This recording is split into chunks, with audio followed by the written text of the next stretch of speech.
So nami karon sa Magbais Bridge ba, Magbais Bridge. So naami karon diri sa bagong attraction. Nani si ma'am karon nga, ano pangalan ma'am? Alpha. Alpha, taga-asa ka ma'am? Dili ra Claveria. Claveria ka. Unsa ni siya nga kuan kasi taga ang LGU Claveria ni, tag-iya?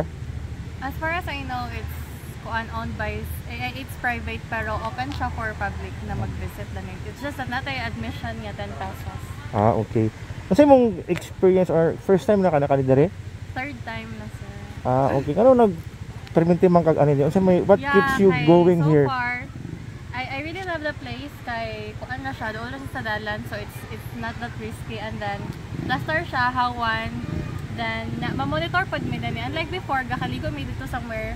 Dito dapit dito. Pero mas safe dani kay dagan no kabantay, and then plaster pod ang dalan paubos. And then very bugnaw ang tubig, very relaxing. The ambience, the atmosphere is very very refreshing.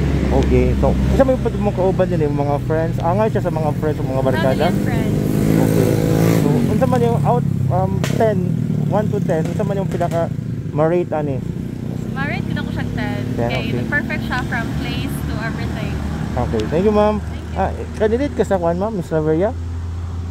Ay, Miss Kuyamis. Ikaw yung kuan? Candidate sa Claveria sa Kuyamis? Ma'am Alpha, okay. Sige, nice to see you. Sige, thank you. So that is guys, candidate pala sa Miss Kuyamis, Miss Claveria ito, yung ambassador sa LGU Claveria. Okay, so last yung admission fee. Are you with your family ba? Yes. Okay. Thank you, bye-bye. So